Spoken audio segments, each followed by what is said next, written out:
Hi ಎಲ್ಲರಿಗೂ ನಮಸ್ಕಾರ. Welcome back to my channel. ನಾನು ಇವತ್ತಿನ ವಿಡಿಯೋದಲ್ಲಿ IHP ಅವರ ಪುಳಿಯೋಗರೆನ ಬಳಸಿಕೊಂಡು ಪುಳಿಯೋಗರೆ ಗೊಜ್ಜನ್ನ ಮಾಡ್ತಾ ಇದ್ದೀನಿ. ಒಂದು ಪುಳಿಯೋಗರೆ ಪೌಡರ್ ಪ್ಯಾಕೆಟ್ನಿಂದ 4 ರಿಂದ 5 ಜನಕ್ಕೆ ಆಗುವಷ್ಟು ಪುಳಿಯೋಗರೆ ಗೊಜ್ಜನ್ನ ಯಾವ ರೀತಿ ಮಾಡ್ಕೊಳ್ಳೋದು ಅಂತ ತೋರಿಸ್ತಾ ಇದ್ದೀನಿ.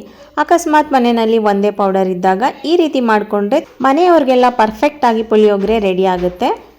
ಅದರಲ್ಲೂ IHP ರುಚಿಯಂತೂ ತುಂಬಾ ಟೇಸ್ಟಿಯಾಗಿರುತ್ತೆ. ನಾವು ಈ ರೀತಿ ಪುಳಿಯೋಗರೆ ಗೊಜ್ಜನ್ನು ಜಾಸ್ತಿ ಮಾಡಿ ಅದಕ್ಕೆ IHP ಪುಳಿಯೋಗರೆನ ಹಾಕಿ ಮಾಡೋದ್ರಿಂದ ಟೇಸ್ಟು ತುಂಬಾ ಚೆನ್ನಾಗಿ ಬರುತ್ತೆ. ಬನ್ನಿ ಹಾಗಿದ್ರೆ ಪುಳಿಯೋಗರೆ ಗೊಜ್ಜನ್ನು ಹೇಗೆ ಮಾಡೋದು ನೋಡೋಣ.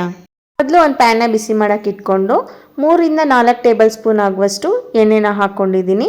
ಎಣ್ಣೆನ ಕಾಯೋದಕ್ಕೆ ಬಿಡಬೇಕು. ಎಣ್ಣೆ ಕಾದ ನಂತರ ಕಡಲೆ ಬೀಜನ ಹಾಕ್ಕೊಂಡಿದ್ದೀನಿ. ಕಡಲೆ ಬೀಜನ ಚೆನ್ನಾಗಿ ಫ್ರೈ ಮಾಡ್ಕೋಬೇಕು. ಜಾಸ್ತಿ ಸೀದೋಗಬಾರ್ದು. ಮೀಡಿಯಂ ಫ್ಲೇಮ್ನಲ್ಲಿ ಇಟ್ಕೊಂಡು ಫ್ರೈ ಮಾಡ್ಕೊಳ್ಳಿ.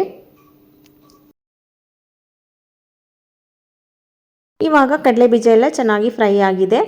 ಇದನ್ನು ಒಂದು ಬೌಲ್ನಲ್ಲಿ ತೆಗೆದಿಟ್ಕೋತಾ ಇದ್ದೀನಿ. ಎಣ್ಣೆ ತುಂಬಾ ಕಾದ್ಬಿಟ್ಟಿರುತ್ತೆ, ಹಾಗಾಗಿ ಎಣ್ಣೆ ಸ್ವಲ್ಪ ತಣ್ಣಗಾಗಬೇಕು. ನಾನು ಗ್ಯಾಸ್ನ ಆಫ್ ಮಾಡಿ ಮತ್ತೆ 1 ನಿಮಿಷ ಆದಮೇಲೆ ಗ್ಯಾಸ್ನ ಆನ್ ಮಾಡ್ಕೊಂಡಿದ್ದೀನಿ. ಸ್ವಲ್ಪ ಎಣ್ಣೆ ಬಿಸಿ ಆಗ್ತಿದ್ದಾಗೆ 1 ಸ್ಪೂನ್ ಸಾಸಿವೆನ ಹಾಕಿಬಿಟ್ಟು ಸಾಸಿವೆ ಸಿಡಿಯೋಕ್ಕೆ ಶುರು ಮಾಡಿದ ಮೇಲೆ 1 ಸ್ಪೂನ್ ಉದ್ದಿನಬೇಳೆ, 2 ಸ್ಪೂನ್ ಕಡಲೆಬೇಳೆನ ಹಾಕ್ಕೊಂಡು ಕಾಳು ಸ್ವಲ್ಪ ಕಲರ್ ಚೇಂಜ್ ಆಗೋ ತನಕ ಫ್ರೈ ಮಾಡ್ಕೋಬೇಕು. ಕಾಳೆಲ್ಲ 3/4% ಫ್ರೈ ಆಗಿದೆ. ನಂತರ ಇದಕ್ಕೆ ಒಣಮೆಣಸಿಕಾಯಿ ಹಾಕೋತಾ ಇದ್ದೀನಿ. ಸ್ವಲ್ಪ ಇಂಗು, ಕರಿಬೇವು ಸೊಪ್ಪು, ಖಾರಕ್ಕೋಸ್ಕರ 1 ಸ್ಪೂನ್ ಸಾಂಬಾರು ಪೌಡರ್ನ ಹಾಕ್ಕೊಂಡಿದ್ದೀನಿ. ನಾವು ಮಾಮೂಲಿ ಬೇಳೆ ಸಾಂಬಾರಿಗೆಲ್ಲ ಯಾವ ಪೌಡರ್ನ ಹಾಕೋತೀವಿ ಅದೇ ಸಾಂಬಾರು ಪೌಡರ್ ಇದು. ಇದನ್ನು ಎಣ್ಣೆನಲ್ಲೇ 30 ರಿಂದ 40 ಸೆಕೆಂಡು ಫ್ರೈ ಮಾಡ್ಕೋಬೇಕು. ನಾವು ಎಣ್ಣೆಯಲ್ಲಿ ಫ್ರೈ ಮಾಡೋದ್ರಿಂದ ಸಾಂಬಾರು ಪೌಡರು ಬೇಗನೆ ಬೆಂದ್ಕೊಳ್ಳುತ್ತೆ.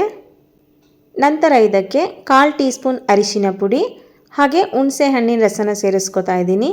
ನಾನಿಲ್ಲಿ ಒಂದು ಅರ್ಧ ನಿಂಬೆಹಣ್ಣು ಗಾತ್ರದಷ್ಟು ಹುಣಸೆ ಹಣ್ಣನ್ನು ಬಿಸಿನೀರಿನಲ್ಲಿ ನೆನೆಸಿಟ್ಟು ರಸನೆಲ್ಲ ತೆಗೆದಿಟ್ಕೊಂಡಿದ್ದೆ. ನಾವು ಹುಣಸೆ ಹಣ್ಣನ್ನು ಬಿಸಿನೀರಿನಲ್ಲಿ ಹಾಕಿ ನೆನೆಸೋದ್ರಿಂದ ನೀಟಾಗಿ ಹಿಂಡ್ಕೋಬೋದು. ರಸ ಎಲ್ಲ ಚೆನ್ನಾಗಿ ಸಪ್ರೇಟ್ ಆಗುತ್ತೆ.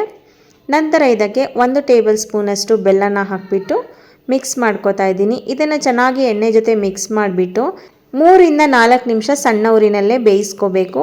ಈ ಹುಳಿ, ಬೆಲ್ಲ, ಖಾರ ಎಲ್ಲ ಚೆನ್ನಾಗಿ ಬೆಂದು ಹೊಂದ್ಕೊಂಡ್ರೇ ಗೊಜ್ಜು ಚೆನ್ನಾಗಿ ಬರೋದು. ಹಾಗಾಗಿ ಇದನ್ನು ಸಣ್ಣ ಉರಿನಲ್ಲೇ 3 ರಿಂದ 4 ನಿಮಿಷ ಬೇಯಿಸ್ಕೋಬೇಕು. ಹಾಗೆ ಇದ್ರ ಜೊತೆಗೆ ರುಚಿಗೆ ತಕ್ಕಷ್ಟು ಉಪ್ಪನ್ನು ಸಹ ಸೇರಿಸ್ಕೊಂಡಿದ್ದೀನಿ. ಇವಾಗ ಒಂದ್ಸಲ ಚೆನ್ನಾಗಿ ಮಿಕ್ಸ್ ಮಾಡಿಬಿಟ್ಟು ಬೇಯೋದಕ್ಕೆ ಬಿಡಬೇಕು. ಇವಾಗ ಒಂದು 3 ರಿಂದ 4 ನಿಮಿಷ ಹುಣಸೆ ಹಣ್ಣೆಲ್ಲ ಚೆನ್ನಾಗಿ ಬೆಂದಿದೆ. ನಾವು ಈ ರೀತಿ ಸಣ್ಣ ಊರಿನಲ್ಲಿ ಚೆನ್ನಾಗಿ ಬೇಯಿಸ್ಕೊಂಡ್ರೇ ಗೊಜ್ಜು ಚೆನ್ನಾಗಿ ಬರೋದು. ನಾವೇನಾದರೂ ಹುಣಸೆ ಹಣ್ಣನ್ನು ಚೆನ್ನಾಗಿ ಬೇಯಿಸಿಲ್ಲ ಅಂದರೆ ಹುಣಸೆ ಹಣ್ಣೆಲ್ಲ ಗದ್ಗದ್ ಹೊಡಿತಾ ಇರುತ್ತೆ, ಪುಳಿಯೋಗರೆ ಗೊಜ್ಜು ಹಾಳಾಗುತ್ತೆ. ಇವಾಗ ನಾನು ಬೇಯಿಸಿ ರೆಡಿಯಾಗಿದೆ ಗೊಜ್ಜು. ಇದಕ್ಕೆ ಪುಳಿಯೋಗರೆ ಪೌಡರ್ನ ಹಾಕೋತಾ ಇದ್ದೀನಿ. ನಾನು ಮೊದಲೇ ಹೇಳಿದಾಗೆ ನಾವು ಯಾವಾಗಲೂ ಯೂಸ್ ಮಾಡೋದು IHP ಪುಳಿಯೋಗರೆ. ತುಂಬಾ ಟೇಸ್ಟಿಯಾಗಿರುತ್ತೆ. ಗೊಜ್ಜು ಜೊತೆಗೆ 1 ಪುಳಿಯೋಗರೆ ಪ್ಯಾಕೆಟ್ನ ಹಾಕ್ಕೊಂಡು ಮಿಕ್ಸ್ ಮಾಡ್ಕೋತಾ ಇದ್ದೀನಿ. ನೀವು ಇವಾಗ ನೋಡ್ತಾ ಇರ್ಬೋದು ಗೊಜ್ಜು ಎಷ್ಟಾಗಿದೆ ಅಂತ. ಇದನ್ನು ನಾವು ಅನ್ನದ ಜೊತೆ ಮಿಕ್ಸ್ ಮಾಡಿಕೊಂಡ್ರೆ 4 ರಿಂದ 5 ಜನಕ್ಕೆ ಸರ್ವ್ ಮಾಡ್ಬೋದು. ಹಾಗೆ ನಾನು ಇದ್ರ ಜೊತೆಗೆ 1 ಸ್ಪೂನ್ ಆಗುವಷ್ಟು ಕೊಬ್ಬರಿ ತುರಿನ ಸೇರಿಸ್ಕೊತಾ ಇದ್ದೀನಿ. ಕೊಬ್ಬರಿನ ಸ್ವಲ್ಪನೇ ಹಾಕೋಬೇಕು, ಇಲ್ಲಾಂದರೆ ಪುಳಿಯೋಗರೆ ಗೊಜ್ಜಲ್ಲಿರೋ ಎಣ್ಣೆನೆಲ್ಲ ಅಬ್ಸರ್ವ್ ಮಾಡ್ಕೊಬಿಡುತ್ತೆ. ಆದ್ದರಿಂದ ನಾನು ಸ್ವಲ್ಪ ಕೊಬ್ಬರಿ ತುರಿನ ಹಾಕ್ಕೊಂಡಿದ್ದೀನಿ. ಕೊಬ್ಬರಿ ತುರಿನ ಹಾಕಿ ಮಿಕ್ಸ್ ಮಾಡ್ಕೊಂಡಾದ ನಂತರ ಗ್ಯಾಸ್ನ ಆಫ್ ಮಾಡಿದ್ದೀನಿ. ಗ್ಯಾಸ್ ಆಫ್ ಮಾಡಾದಮೇಲೆ ಕೊನೆಯಲ್ಲಿ ಫ್ರೈ ಮಾಡಿ ಇಟ್ಕೊಂಡಿರೋ ಕಡಲೆ ಬೀಜನ ಹಾಕಿ ಮಿಕ್ಸ್ ಮಾಡಿಕೊಂಡ್ರೆ ಪುಳಿಯೋಗರೆ ಗೊಜ್ಜು ರೆಡಿ ಆಗುತ್ತೆ. ಒಂದ್ಸಲ ಟೇಸ್ಟ್ ಮಾಡಿ ನೋಡಿ. ಇನ್ನೊಂದು ಸ್ವಲ್ಪ ಉಪ್ಪು ಬೇಕು ಅನಿಸಿದ್ರೆ ಇನ್ನೊಂದು ಸ್ವಲ್ಪ ಉಪ್ಪನ್ನು ಹಾಕಿ ಮಿಕ್ಸ್ ಮಾಡ್ಕೊಳ್ಳಿ.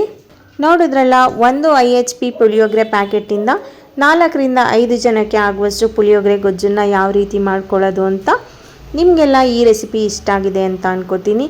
ನೀವು ಒಂದ್ಸಲ ಈ ರೀತಿ ಮನೆಯಲ್ಲಿ ಟ್ರೈ ಮಾಡಿ ಹೇಗಿತ್ತು ಅಂತ ಕಮೆಂಟ್ ಮಾಡಿ ಹೇಳಿ.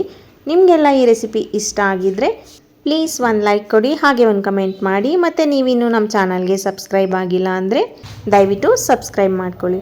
ಹಾಗೆ ಯಾರೆಲ್ಲ IHP ಪುಳಿಯೋಗರೆನ ಯೂಸ್ ಮಾಡ್ತೀರಾ ಒಂದು ಲೈಕ್ ಕೊಡಿ ಮತ್ತು ಒಂದು ಕಮೆಂಟ್ ಮಾಡಿ. Thank you.